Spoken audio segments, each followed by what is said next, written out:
Cochran and Red Ryder Victory Day. Now specially priced at all participating locations of A&A Records and Tapes, Canada's greatest record stores. Now my friends are gone and my hair is gray. Wednesday on MuchMusic. I ache in places where I used to play. An exclusive special on rock's premier poet-songwriter. Oh, it's a desperate, miserable business. From the Sisters of Mercy to Jennifer Warnes. Leonard will say, look at the shreds of my heart. Scores of artists have felt his influence. Leonard Cohen has become part of our language. Catch a rare glimpse of the man behind the myth. An Evening with Leonard Cohen this Wednesday. In stereo, this is the nation's music station. Michael Williams here with you and has promised a very special guest in the studio today. And it's the first time I've actually met them. I've seen them once live before, many years ago. Two members of XTC. Colin, how are you? Pleased to meet you. Nice to meet you. And Andy. Andy, there you go. Welcome.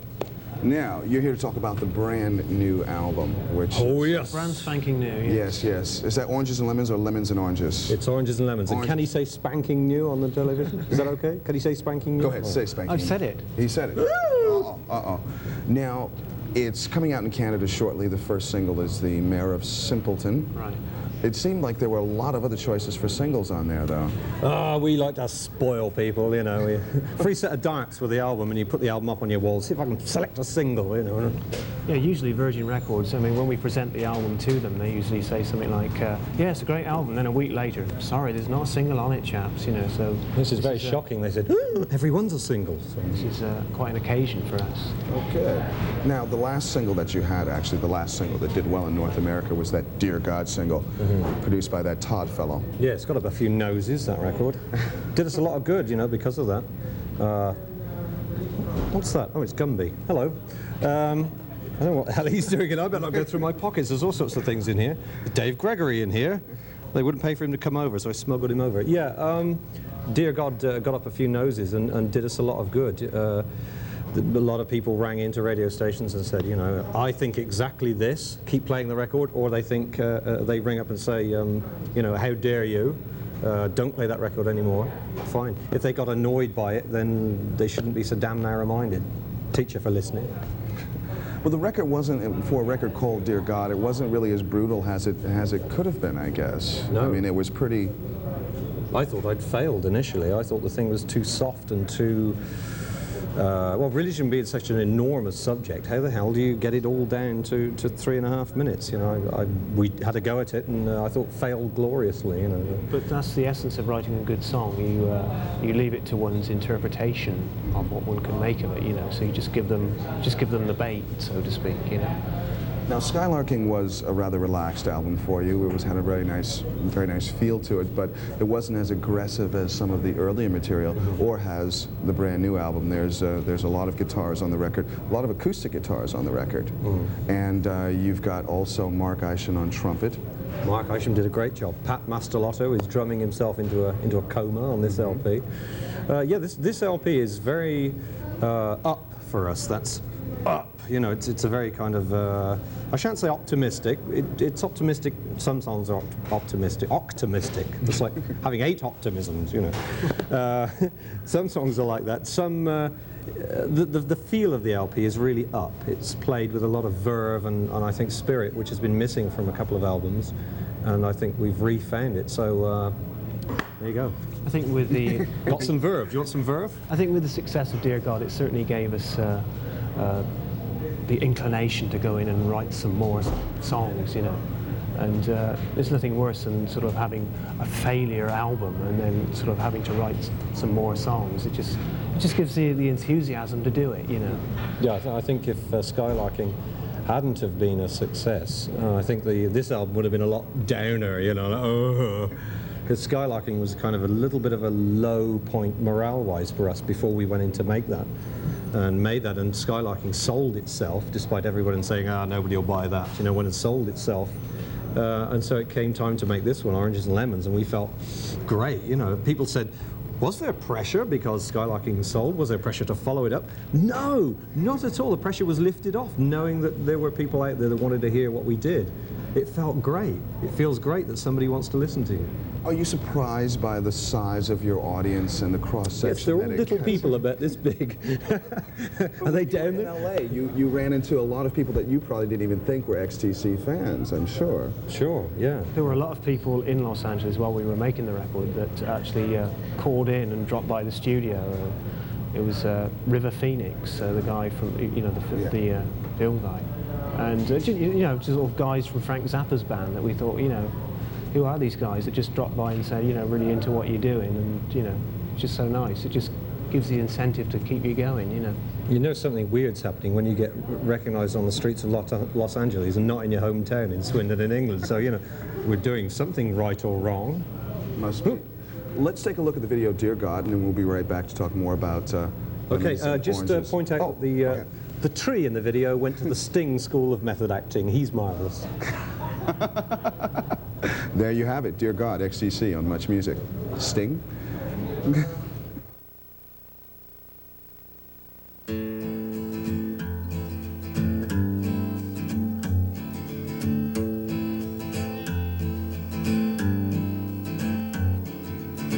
Dear God, hope you got the letter, and I pray you can make it better down here. I don't mean a big reduction in the price of beer, but all the people that you made in your image, see them starving on their feet, 'cause they don't get enough to eat from God. Can't believe in you. Dear God, sorry to disturb you, but I feel that I should be loud and clear. We all need a big reduction in amount of tears. All the people that you made in your image sit and fighting in the street, 'cause they can't make opinions meet about God. I can't believe in you.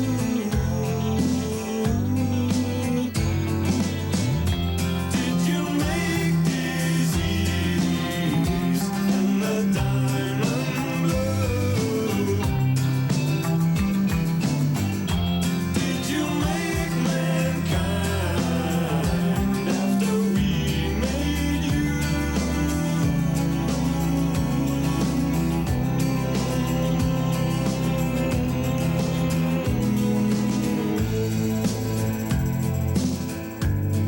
And the devil too.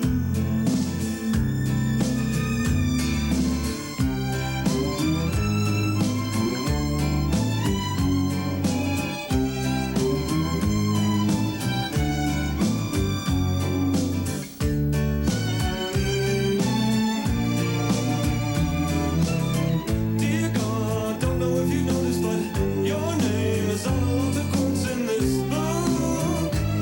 That's crazy human throated, you should take a look. And all the people that you made in your image still believing that junk is true. Well, I know it ain't so to you. Dear God, I can't believe it. I don't believe it. I won't believe in heaven, hell, no saints, no sinners, no devil as well. The pearly gates, no thorny crown. You're always letting us humans down. The wars you bring, the babes you drown, those lost at sea and never found. And it's the same the whole world round. The land I see helps to compound the Father, Son, and Holy Ghost. It just so is on the Holy Host. And if you're up there, you perceive that my heart's here upon the sea. But there's one thing I don't believe in. It's you.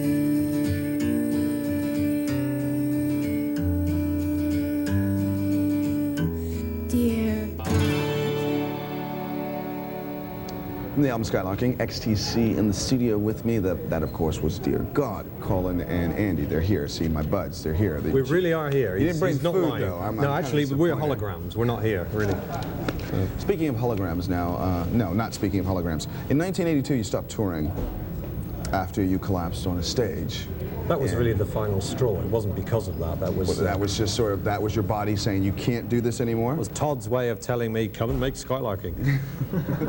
I think it was a long time coming, you know. You know, it was just reached the pinnacle, and you know, it all collapsed. Touring wasn't your favorite thing to do? No, I think we weren't a very good live band. I think we make okay records, but I don't think we did okay gigs. So, you know, why not concentrate on what you do best? What will take the place of seeing you live?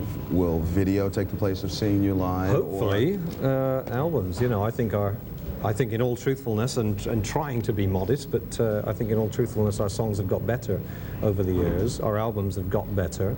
I think they took a dramatic turn for the better when we stopped touring. I mean, I'm a happier individual. And I'm sure it shows in the music. We're still on and up, you know. Hopefully I'll have the sense to know that if we start plummeting down, you know, that'll be the time to stop and go get the job as window frame cleaner or whatever. Yes, riot areas, they have don't have window cleaners, they have window frame cleaners.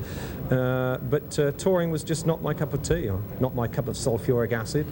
So I thought we should stop and do what we do best. Was the Dukes of Stratosphere a bit of a getaway for you? Was it something that you had always wanted to do? I mean, there are a lot of bands that have always wanted to just do something under another name. I mean, originally the Beatles wanted to do something under another name and do some touring under that and all.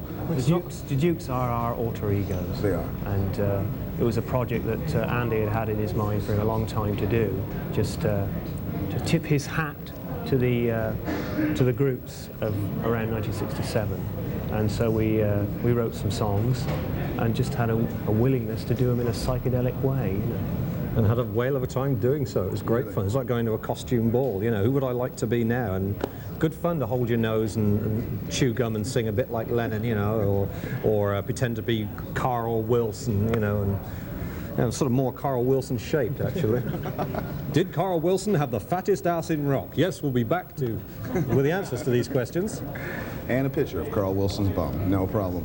So you were pleased with the success, but again, you don't sort of pursue, I mean, you still do XTC, you just do the Dukes as a bit of a getaway. The Dukes was really a one-stroke, 1.5 thing off, you know. We mustn't do any Dukes anymore, because how many times can you tell the same story? So that's it for the Dukes? Well, it was a good party, you know, but party's over now, so there's a few other things we have cooking that we'd like to do. I'm not telling you. Come on now. I mean, you only come around once every 3 or 4 years. Oh, there's Spill the beans. No, if I tell you now, you won't. It won't work when it comes out. Oh, come on now. When's it coming out? Nope. No. Is he always like this? Every time. Okay, next question. Fine. Good. Great. Be that way. Okay, we'll take that out there. Who designed the Canadian flag? I don't know. I have no idea. I have no idea. Absolutely none. Now, what's your attitude towards film scores? Because you've been involved in one or two. Our attitudes towards film scores are, unfortunately, we've been involved in one or two. Don't call us, we'll call you, I think. Yeah, really? Just the efforts that we have been involved in. Which ones? Times Square and... Times Square! Ooh, that's really... Oh, and she's having a baby. She's yes. having a baby. Another just stunning film. Yes, absolutely. Oh, they're both art films. That's art with a capital F. They are. Oh, they're rap movies. The C is silent. They were bad. Why'd you get involved in it? Was it just a matter of the... Because we came to save the film. Look, a crap film. Let's help it. No, we didn't really get to know much of the films before we got involved and gave them some songs. But, you know, we've been burnt now, so we're more careful. Yes, not good films, really. Okay. So you won't be doing that anytime soon? Sorry, Mr. Hughes, you've got to do better than that. Well, I mean, it's sort of what really burns me is when I hear all my favorite 60s music, not in films, but on TV commercials, selling this or that or the other. I sort of have to always turn those things off, because it just kind of breaks my heart. And I guess for a few XTC fans, too, it probably broke their heart that you're even on the soundtrack. Well, it did some good things, because, you know, some of those, the two tracks in particular, actually became the first things that some people had ever heard of ours. So it was, you know... Yeah. It was an introduction to us, wasn't it? I mean, when they went to see She's Having an Abortion, that may have been like the first thing of ours that they'd ever heard. So, you know, it was nice that they get turned on accidentally by this stuff. But we have to be very careful about our tracks in films in future. Just for that reason, they've not been very good films, unfortunately. Now, the first single off the new album is called The Mayor of Simpleton. The Mayor of Simpleton, and I think on the screen, through the magic of television, we have a picture of the 45 sleeve. Yes, they put some coal in the back of the camera, and it's got a head of steam up, and we can see the sleeve there. There it is. There it is, lurking in all its bullet-riddled glory. Now, on the B side of the 12-inch, there's a Captain Beefheart tune, of which I understand you've done true to form for all Beefheart fans in the audience. Right. Originally, there was a. I'll speak very quickly. Originally, there was a project in England. A chap called Alan Duffy put together an LP of songs of Syd Barrett's from early Pink Floyd, with other bands doing Syd's work, you know, as a homage kind of thing. And I thought, wow, he never asked us. I rang him up and said, you know, are you doing volume 2 of Syd? Could we do something? He said, no, but I'm doing volume 1 of Captain Beefheart. Any good to you? I said, amazing. You know, he's like a really big, the closest I think that somebody's come to genius in this century. And so I thought we should do Ella Guru, but not a version of Ella Guru, because the ultimate version is Beefheart's version. So we became the living Xeroxes. And copied the thing exactly as by way of saying thanks to Captain Beefheart. And I thought it was good enough to use, you know, as a song on one of our records as well. Nearly died of laryngitis trying to get his vocal. Well, you know, you get the effect. What about the first single, The Mayor of Simpleton now? What's that about? Mayor of Simpleton, very easy, easy to listen to a little tune. It's about saying that you don't need certificates of intellectual worth, which you do in England, because people think you're just scum if you don't have like levels and degrees, and you know, they just write you off. As long as your ticker's in good order and you know, you can let those emotions out, I think that's all you need. All right, we'll take a look at it, and I want to thank you both for stopping by. Thank you. Andy and Colin. Hell of a grip there. Hell of a grip. Thanks again, really, for everybody at the Little Express, which is the official fan club for XTC in Canada, and all the fans across the nation, because you do have a lot of fans. People have wanted to see you. Thank you. Well, I feel great about the way that Canadians have really been in the forefront of discovering what we do. So thanks to all you Canadians. All right, then. Here it is, The Mayor of Simpleton, taken from the forthcoming album. Oranges and lemons.